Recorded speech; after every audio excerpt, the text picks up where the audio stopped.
evening, November 5th, 2024. Do you remember the 5th of November in the Gunpowder Revolution?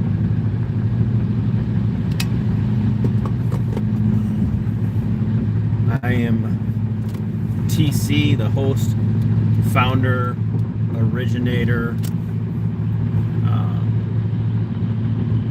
all-around showrunner, if you will, for MBRR Pod, Minnesota Black Robe Regiment podcast. And a big shout out to my two show producers, the Angry Vet from here on YouTube, and I'm at from over on Subscribe Star. Hey Chad, good to see you. I'm glad you finally got a live notification. My drive time dialectics are going to be darker, like lighting wise, because it's just that time of year for me, folks, as it is for quite a few of you too. Those of you further south aren't gonna.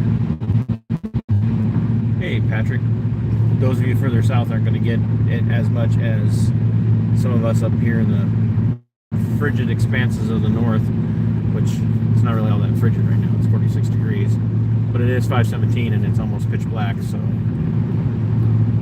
Patrick's first time viewer as far as being here for a live stream, as far as I know. So Patrick humbled me the other day. Somebody was asking about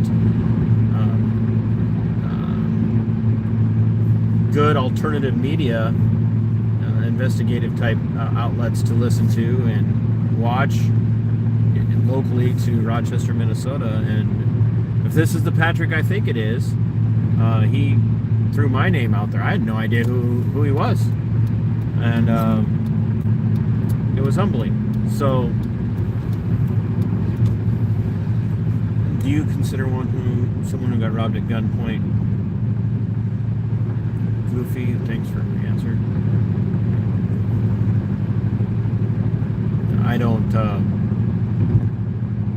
understand the question. I mean, it seems like getting robbed at gunpoint is not your fault.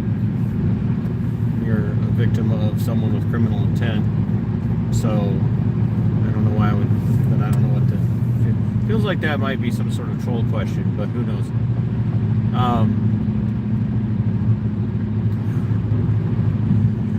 Yeah, so shout out to the show producers, the Angry Vet and Tav. Cannot thank you guys enough for what you guys do. And Patrick, once again, thanks for that shout out. Want to give a big shout out to my new friend Marcy.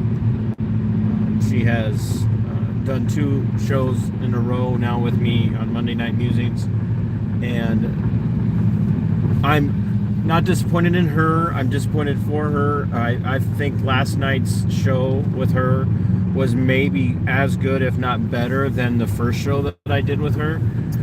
And I was really hoping we'd get more people tuning in to listen to the more of the personal detail about how she was treated by Wabasha County Attorney Matthew Stinson. And so I'm really hoping you guys will go back through and watch that and share it out, especially, not just in Minnesota, but around, because I think Matthew Stinson is a really good example of how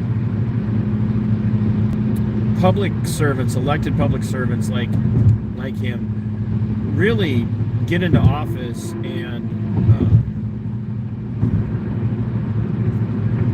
forget who they serve. So I hope you guys will go back and watch that, because it's great content. About the title, let's talk. I quit. I'm not quitting the channel, but I did quit something this week, and it was Friday night. So many of you know that for the last several months, hey Snarky,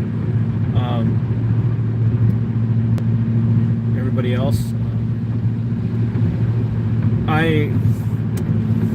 for the last, oh gosh, at least 4 months or so, I've been doing a Friday night police use of force video review panel, and it has become, and it's not a personal issue with anybody there. I think they're all well-meaning, but that well-meaning doesn't mean much, because with the dark, by the way, well-meaning doesn't mean much if what you're well-meaning about you're wrong on. And that's kind of where I came to on Friday night. I think I might go in and do a breakdown of the section of the show that kind of pushed me over the edge. And it's because I've come to the realization that I cannot talk people who are former law enforcement or current law enforcement into seeing the reality of the career field. They've got to come to that conclusion, sadly, on their own. And hello, Nikki. Glad to have you here. It's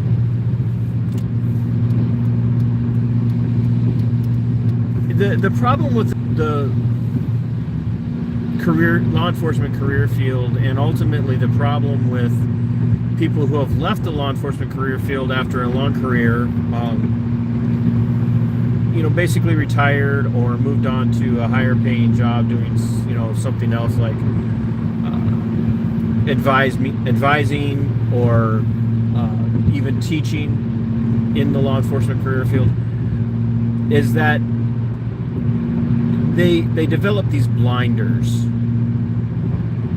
And it's not even a result of psychopathy, honestly. It's a result of the training. It's a result of the philosophy behind law enforcement.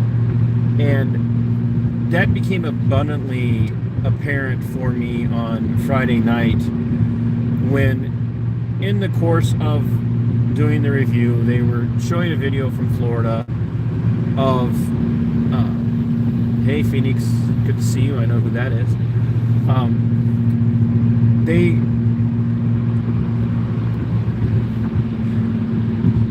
They were responding to a call for someone,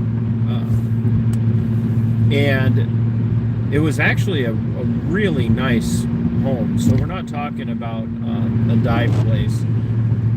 And the individual that they first encountered happened to be a very large African-American male. And one of the first officers on scene, one of the first words out of his mouth, or one of the first statements out of his mouth was, "Oh, this guy's soft sit," based on the way he was talking. And it was all downhill. And please understand, once a cop labels somebody soft sit, bonjour,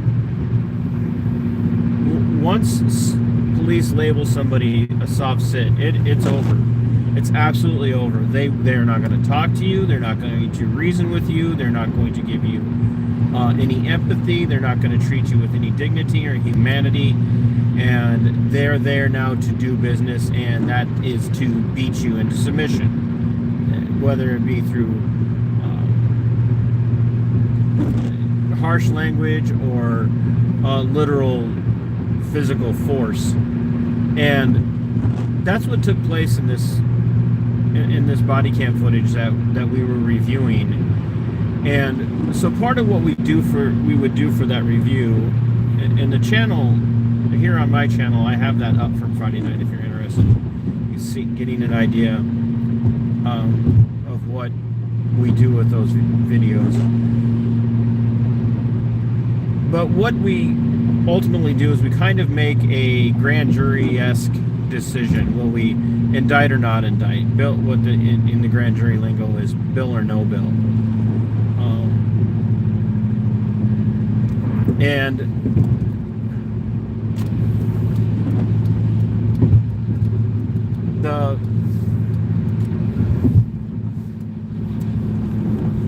I said I would indict the officers involved in the pew-pew related incident with this individual, because I believe that they ultimately failed to do their job, which was to recognize something that I said before anybody else said anything else. I said, based on the guy's body language and the language he was using, actual language he was using, that there was a mental health crisis happening. And there's no agency in the United States now that should not have training in critical incidents team work. And if you're not familiar with CIT, I would strongly recommend that you go out there and look up critical incident team training, CIT, because what it is it is a tool that's meant to be for the good of the general public in the hands of law enforcement, whereas they are trained to recognize somebody in mental health crisis and how to respond to a person that they have ascertained is in mental health crisis. And there are some really good actual body cam videos out there of officers who have used CIT in a powerful way to de-escalate a situation with someone who is critically ill mentally. And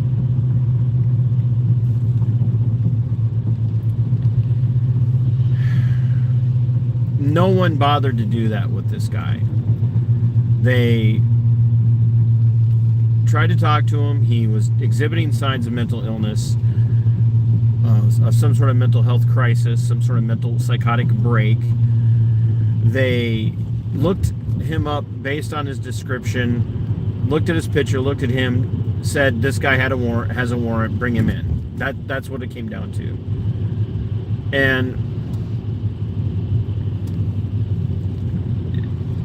this guy was built like a brick outhouse. Okay, I'm like, wait till you see it. If you want to go and watch it from Friday night, fine. Otherwise, like I said, I think I'm going to do a breakdown of where my meltdown really came from, why I lost it. I believe that the officers on scene saw him, labeled him a soft sit instead of recognizing the mental health crisis, got what they needed to ascertain that he had a warrant, and they were ready to go from there. That's all that mattered to them. And that's really what the conversation came down to between me. And in my training, in my basically 13 years with the Olmsted County Sheriff's Office as a deputy inside of the detention center, what it really came down to for me was I recognized right away the mental health crisis. The other people with law enforcement experience, all they saw was a guy who was refusing to get arrested when he had a legitimate warrant, and the cops were there to do a job, and their job was to effect the arrest.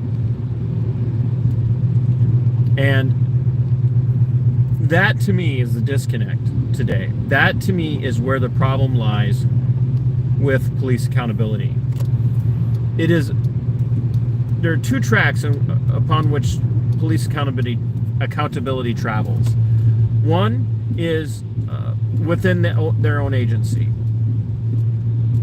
Agencies are 95 to 98% responsible for their own accountability.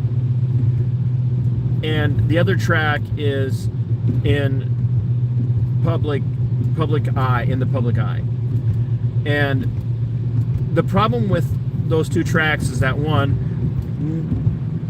99.9% of the time an agency is going to find that they did nothing wrong. I'm working with a gal right now who's, if you go and watch the video from Saturday that I put out, it's a breakdown of body cam footage from an unlawful warrantless search of her home under the auspices of shutting down a daycare on hearsay allegations of child abuse. And that's, you're like, okay, well, it's a daycare, so what things come into play there, TC? We have an email from the chief of police of the Plainview, Minnesota Police Department, wherein he acknowledges he sent his officers there because they were going to be investigating a potential criminal charges.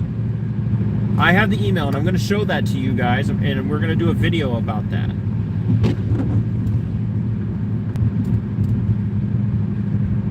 So the Pam, the lady in question, who was the license holder of the daycare, who was the homeowner, it was her private property, filed a complaint, and the chief just said, my officers did nothing wrong.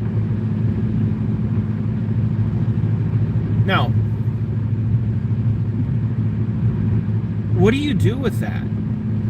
When police say that we are about transparency and we are about accountability, and somebody files a legitimate complaint, you've run your course. There's nowhere else to go. And even in states like Minnesota that have the peace officers, it's called post certification. I think Texas, it's called Tesco or something like that. And other states have their own version of post. But there's just literally nowhere else to go for people. So the two tracks run parallel to each other, and one track dead ends in police holding themselves accountable and being responsible to hold themselves accountable with no oversight. There's no public oversight in any agency. There is even where there's a civilian review board, that civilian review board is handpicked by politicians. And so you either get people who are back the blue at all costs or ACAB types at all times. And so you get people on your review board who hate the cops no matter what they do, and everything they do is wrong. And then you get the other side, which everything a cop does is right. And then you have the general public who should be holding police accountable. And the vast majority of people in the general public have this positive image that all cops are heroes, all cops should be viewed in a positive light. And when you say something to them in regards to, no, at the very least, police should be approached with a sense of neutrality. That you don't just approach a cop and assume the cop is on your side. You approach the cop and assume the cop has his own agenda. And his agenda might be to watch out for you. But his agenda might also be he's having a bad day and he wants to take it out on somebody. And heaven forbid you're the one getting approached by the cop. Because even if he doesn't have a probable cause or reasonable articulable suspicion, he could fabricate that, because the philosophy is cops can fabricate whatever they want to have for a reasonable articulable suspicion. It's easy to make up. And over and over and over and over again in the world of YouTube, where First Amendment auditors, and I don't care if Chile decides he wants to trademark that pisses me off. Hey, AV. Sorry, I went through a bad spot there. But I prefer to say the accountability activist community, or whether it be a 1A auditor or 2A auditor, accountability activist like I am, because I don't just do it with law enforcement. I hold all branches of the state, all levels of the state, accountable. County attorneys, county commissions, city councils, mayors, boards, you name it. So no matter who it is, you find all the time that cops will get called, they show up on scene, and they'll say something like, you're being suspicious, so I need to ID you. And, well, if you don't ID, then Well, why aren't you IDing? What do you have to hide? See, cops are masked. They take.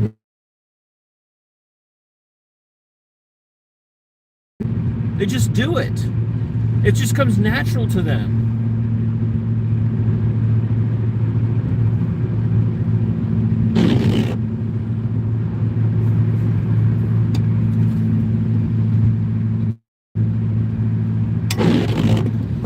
And the general public just goes along. How many times have you heard people say, well, if you don't want to have trouble with the cops, don't break the law?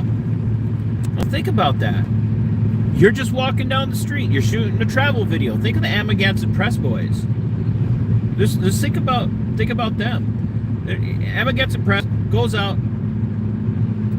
They just walk along, shooting video in public, doing these travel videos, and inevitably, some wackadoo will call law enforcement on them, and they run into that constantly. They should be having this consensual conversation with the cop because they're not doing anything wrong, and a lot of times the cops will talk to them about it, try to run them off, and other times they won't. Think about Jeff Gray from Honor Your Oath. He got arrested yesterday for holding a sign that said, "God bless the homeless vets," because a business owner falsely accused him of soliciting people for money, which he wasn't doing. Jeff asked people for money. The only time that Jeff Gray asks people for money is when a cop tells him it's unlawful for him to ask him all of a sudden on his own cognizance. I mean, it's... So, everybody backs these people up. Not everybody. Obviously, if you're still tuned into this stream, one, you're never here to see my beautiful face. Two, even if you are, you're not going to see it tonight.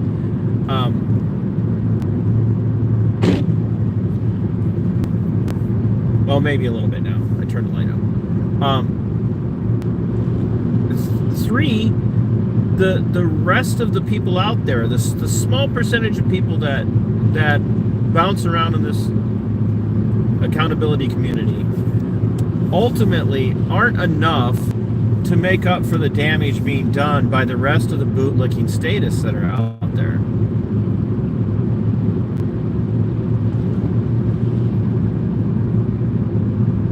And you can only beat your head against a wall so many times trying to be the reasonable person in the room before you lose it. And that's really what happened to me on Friday night. I just said, I'm done. I cannot talk to you because you've lost your humanity. And I genuinely feel for these cops out there. And I know that's going to piss off some of you, but I genuinely feel for some of these cops out there who maybe did go into it thinking they were going to make a difference, thinking that they were there to help their fellow Americans, help their fellow human beings. Like, some of them actually did do that. Some of them actually did get into the career field to do that. And I understand that, and I recognize that. And they may have stayed at it longer than they should have, and then now they're guilty of the sunk cost fallacy that they've invested so much time and so much of their personal life. I mean, some of these guys are losing marriages because of the career field they're in. And like, I know the rates of domestic abuse amongst law enforcement officers is incredibly high, but the divorce rate and the infidelity rate in the law enforcement community is also incredibly high, apart from the domestic abuse aspect. And some of the reason why the divorce rate is so high is because these people, their whole life is the job. It's the job all the time. They talk about it. Even when I'm off the clock, I'm on the clock. And I went through that. I went through that I molded and shaped the young minds of my children early in my career to be afraid of people in public when I was in Rochester shopping, because if I had my children out in public and I saw somebody that I had dealt with I would walk away because I didn't want them to see me with my family. I didn't want them to associate me with my family because I didn't want to make my family targets. So I stopped seeing these people as human beings.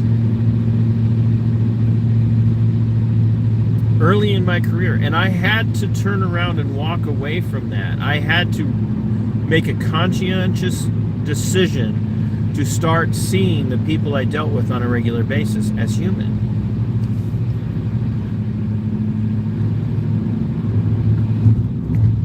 And I had to train that into new hires. But you lose families, you lose loved ones, you lose friends because your whole life becomes the job. And I mean, just think about any other career field that your whole career is your whole life.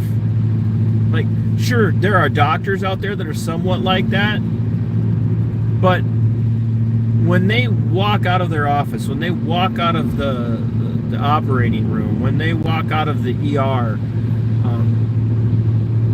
and they go to play golf, or they go to, go skiing, or whatever it is doctors do in whatever part of the world you're from, or the country you're from.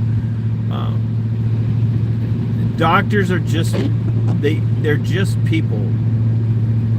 Teachers, they just stop. They're still a teacher, but they just stop. It's not their life. It's not everything. Cops spend all of their time together on duty, and then they spend all of their time together off duty, so that your family and all of your associations and all of that stuff become your life. That's who you hang out with. It's who you spend time with. You talk about work when you're not at work, and it weasels its way, it worms its way down into your brain, and you cannot get away from it. And that's why so many of them retire and are angry at the world and will defend to the death cops that are losing their humanity and doing something that's just blatantly abusive. So I've come to the reality, and I'm not going to stop wanting to hold cops accountable, but I'm not going to stop wanting to hold judges and legislators and mayors and city council members and county commissioners and all that. I'm not going to stop wanting to hold them accountable for where they're failing either. So I'm going to continue to do what I do. But I'm just done trying to convince people who are sold out in the career field to their blue-blooded, blue-line brotherhood. I'm not going to try to convince them anymore. I'm just not. Because frankly, they're a lost cause. They're absolutely a lost cause. Once in a great while, you're going to get a Detective Matt Thorson, and I consider Matt a friend. Detective Thorson and I, Detective Matt Thorson here on YouTube, he and I have each other's phone numbers. We text, we call. It's been a few months because he had some personal stuff going on, and I've had quite the summer and fall, and now going into late fall. But we're friends. And for the life of me, when I watch Matt's content where he talks about the bad policing that he sees and he calls it out, I don't know how he continues to stay in the career other than he's nearing retirement.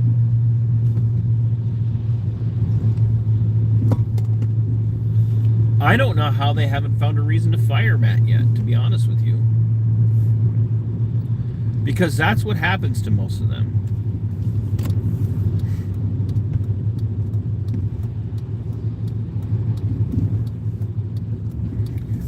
Phoenix, you're right. Anyone can become their career if they don't have people around to help them. But the problem is that in law enforcement, they stop hanging out with people who will keep them grounded.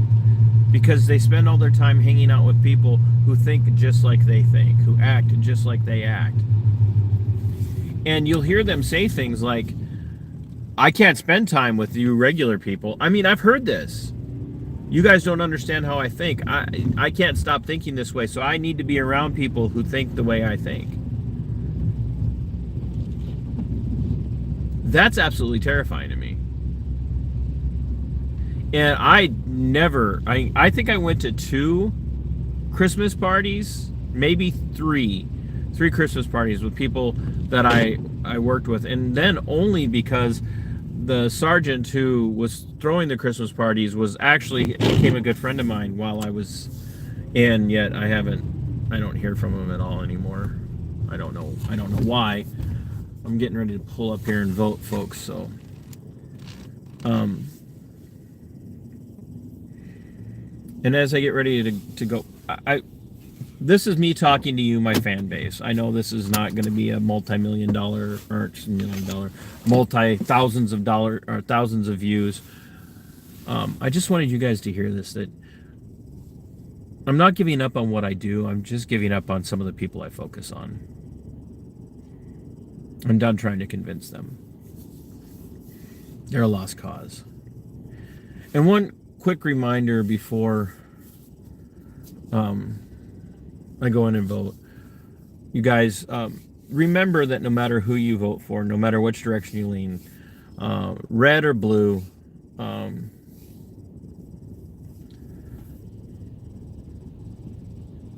Republican or Democrat, Libertarian or Independent, grassroots party, or legalize marijuana now, or whatever the case might be. If you consider yourself a hardcore leftist progressive and you like me because I call out the police, fine. If you consider yourself a paleo-conservative, paleo-libertarian type, and you just like me because I believe in shrinking government to a non-existent point, that's fine. But I want you guys to remember something, that tomorrow morning, when we wake up, nothing will have changed.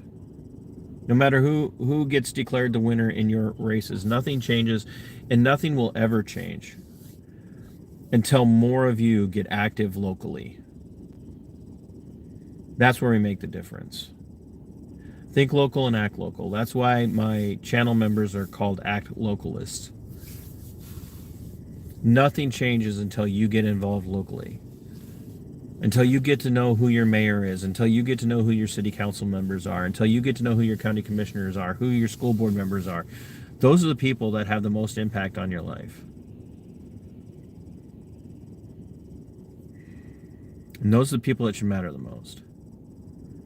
And if your sole idea of changing and saving the world is voting for just the right person for president, then you've missed the point of the founding of this country. You missed the point of the founding of this republic. They never intended for the president to have this imperial position that he has now. And someday, if you guys are interested, we can have a talk about where that came from.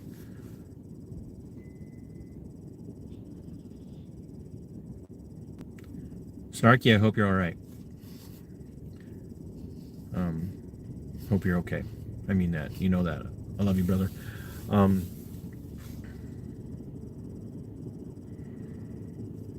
No matter what happens tonight at the close of all the polls,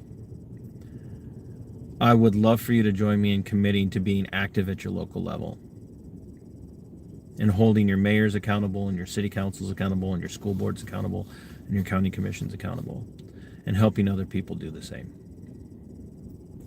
That's your duty. That's what they intended in our nation. So, my friends, until next time, I love you all. I appreciate all the support. If you can go over and help Julia and the kids out over the holiday seasons, Chase would be very grateful and thankful, and Julia would be thankful. She's received some support already, and she's already told me how touched she's been. It has really touched her heart. She has been very grateful for that. For all of you that have support me, and all of you know who you are, who you support through being channel members or over Subscribe Star or by sharing out my content, please know I do not take any of you for granted, and I appreciate every ounce of support I get from subscribers all the way up to the top tier channel supporters.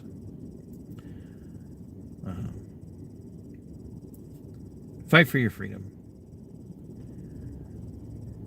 It is yours. Fight for your liberty because it belongs to you. Sic semper, Tyrannus.